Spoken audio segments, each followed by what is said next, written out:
Okay, so this isn't so much a tutorial as it is to satisfy a basic curiosity.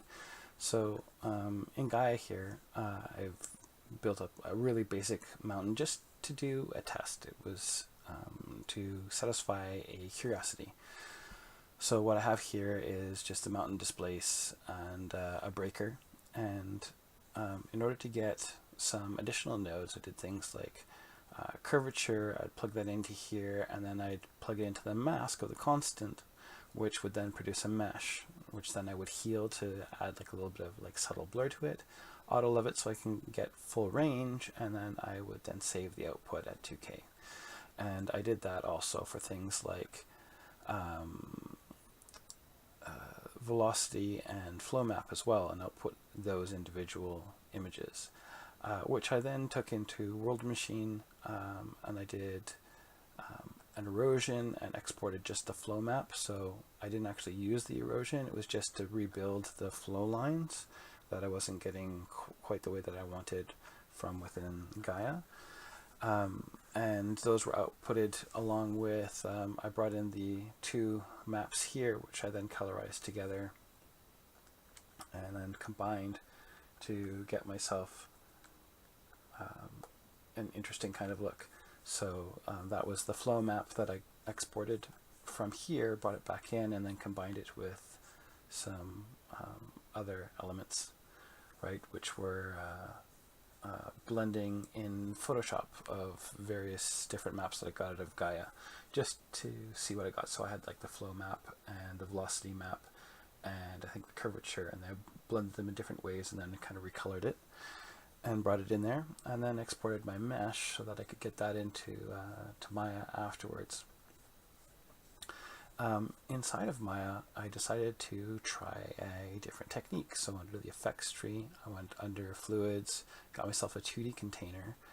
That 2D container, I went ahead and set to a base velocity of 512 because simulating, the 2K that technically I need was prohibitive. It would take too long for me to overall simulate, and I just want something quick. I also bring up the size to 100 in order to increase the scale of the fluid. You don't grab it and scale it with your scaling tools. If you want to scale it up so that it looks like it's smaller scale detail happening, then you have to increase the size. And what that does is that it'll travel longer, you'll get smaller overall emission points, all that kind of stuff happens at a smaller scale.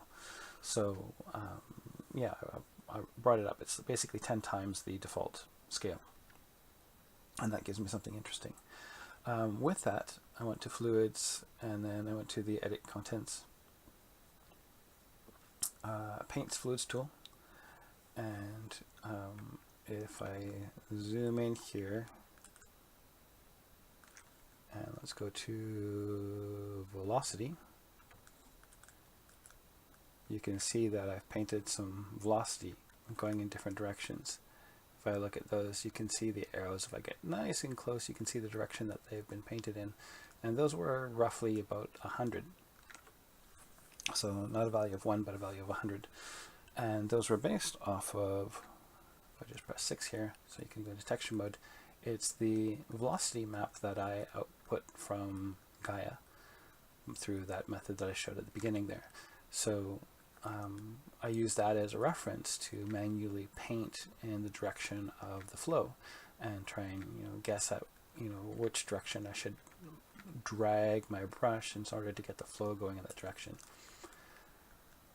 So manually painting all that stuff out, and then of course going in and density and then flooding it 100%, and then doing a color, and then under my attribute maps import, I could import the color map that I created.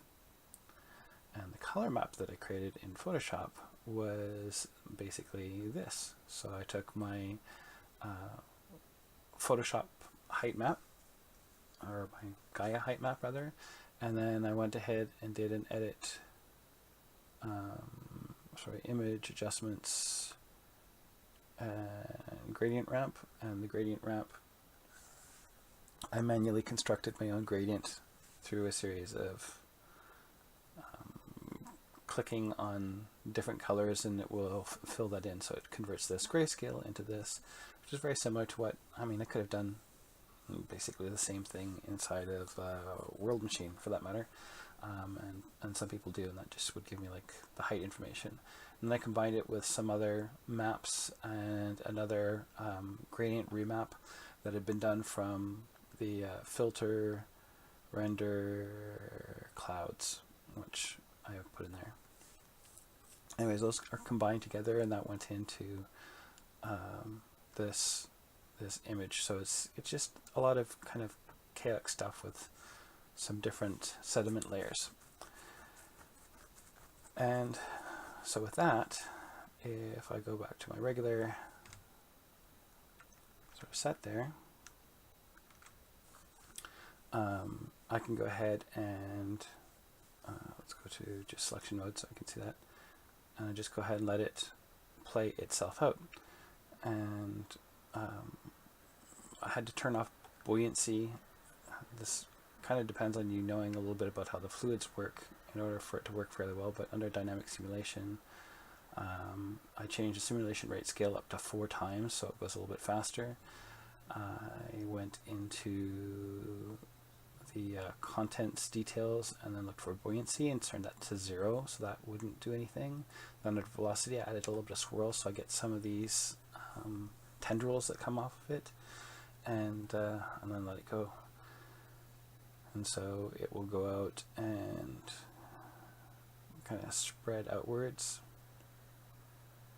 And what's happening here is it's trying to generate this overall result. So I'm going to let it simulate out, and I'm going to show you the next steps.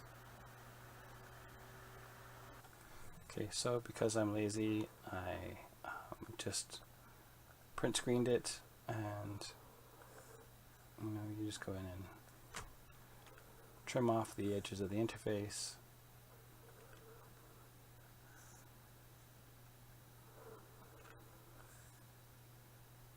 Totally professional job here. Totally professional. And looks like I still got some extras.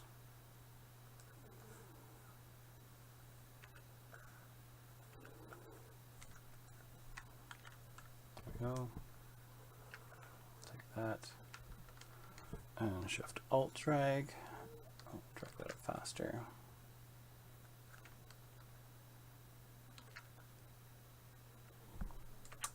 Well, it's just going to be rough placement.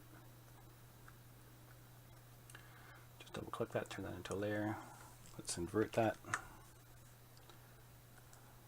So that's multiply.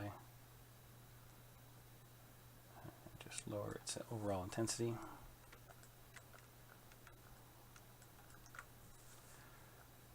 Or we can do maybe a linear burn. That's going to darken those regions there. Get some nice pale values in there. Got stuff like the velocity map, which had been produced. There's like a weird error in the way that it exported. There's this kind of line that I don't like, but it is what it is, so I'm just going to use it. Copy that, and that's the 2K resolution, whereas the flow map was 4K. So again, I'm stuck kind of scaling up, and I'm being really unprofessional about it, but I don't really care about making it absolutely precise. It's, roughly accurate is okay, because this is just an overall experiment. I'll set that to, let's say, overlay, and bring that really down. See what that does. How much does it add to it? Add some difference, variation, and roughness. I can try some different, blend modes.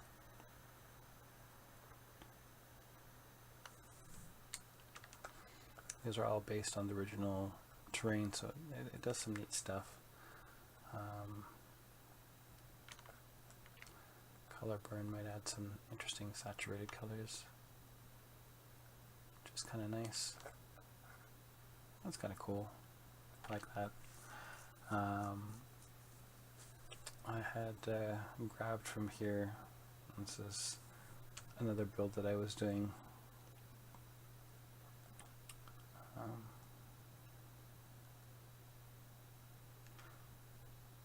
It's this.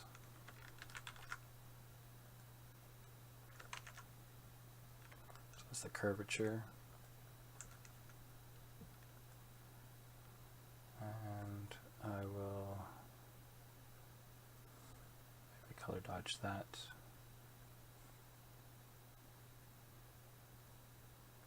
Bring that up really lightly. And so what that's doing is emphasizing some of the higher areas, creating some creases in between, which is kind of neat. It's overall interesting pattern over the entire piece. You can see all these neat little swirls, but they're going off the edge of the map, which is it's whatever.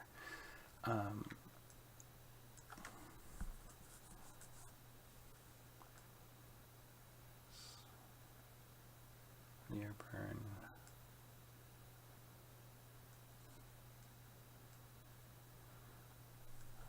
So yeah, that's this guy here. Just negatively impacting the outside.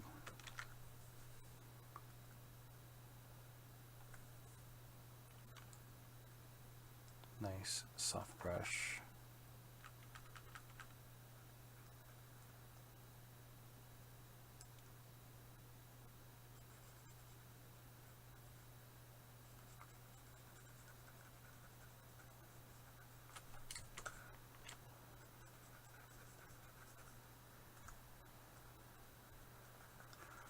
Not sure why in deleting it added white, but it goes into a solid layer. And now it's adding that color. Oh, because I'm painting. Yeah, okay. Well, that's fine. It's not bad.